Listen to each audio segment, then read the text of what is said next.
হক লৈ সভা সমিতি কৰা হ'ল আৰু সৌ সিদিনালৈ আমাৰ ৰাজ্যিক সভাপতিয়ে কৈ আছিল যে সমষ্টিটো বিজেপিৰে হ'ব, প্ৰাৰ্থিত্ব কোন হয় মই ক'ব নোৱাৰোঁ।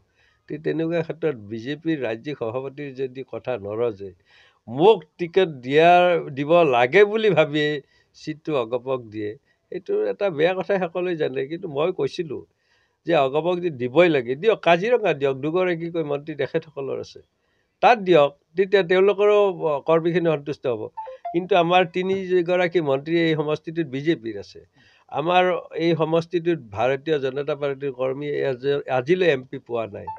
কিন্তু তাৰপিছতো ইমান জিকিব পাৰিছে, তেতিয়া আনক এৰি দিয়াটো সেই তেতিয়া পৰহি এজন মানুহে কৈছিল দেই, এই নিজৰ পুৰুষত্ব নথকা মানুহে পত্নীক আনক উপভোগ কৰিব দি ৰং চোৱা মানুহ আজি এতিয়া আমাৰ সমাজত হৈছে, আৰু তাৰে বলি হৈছোঁ মই। গতিকে এইটো দুখ কৰিবলগীয়া বা প্ৰতিক্ৰিয়া কৰিবলগীয়া কি কথা আছে? আপুনি যথেষ্ট উষ্মা প্ৰকাশ কৰিলে, গতিকে নাই নাই, মোৰ কথাত ক'ত উষ্মা পাইছে? আপোনাৰ বিপক্ষে যেতিয়া দলে কিবা ব্যৱস্থা লয় আপুনি ল'ব পাৰে, কাৰণ আপুনিতো কৈছিল গণতন্ত্ৰ নাই নেকি? আপুনি কৈছিল, তাৰমানে আপোনাৰ অনুভৱ হৈছে যেতিয়া গণতন্ত্ৰ নাথাকিব তেতিয়া মুৰব্বীক সমালোচনা কৰিলে ব্যৱস্থা লয়, মোৰ ওপৰত ল'ব পাৰিব, কিনো কথাটো আছে। মইতো সাধাৰণভাৱে জীৱন যাপন কৰা মানুহ, এতিয়াও দেখিছে মই ৰাতি অকলেও ঘূৰোঁ, আৰু এই মোৰ পাম বুলি কওঁ মই, কোনোবাই ফাৰ্ম হাউচ বুলি কয়, ফাৰ্ম হাউচৰ এটা ব্যাপকতা থাকে।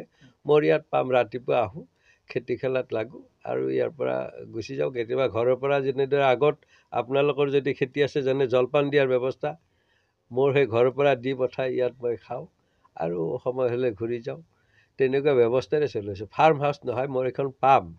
গতিকে এই পামত মই আছোঁ, মোৰ সম্পত্তি এইখিনিয়ে কৰিছোঁ। কিন্তু নিৰ্বাচনৰ পিছত বহু সেই চোৱা চেলেকা মানুহেতো কৈছিল মোৰ 4টামান তেল ডিপু আছে, মই বহু ঠাইত মাটি কিনিছোঁ, গুৱাহাটীত কিনিছোঁ, আনকি দিল্লীতো মই ফ্লেট লোৱা বুলি কৈছিল। কিন্তু তেওঁলোকেতো সেইটো প্ৰমাণ কৰিব নোৱাৰিলে।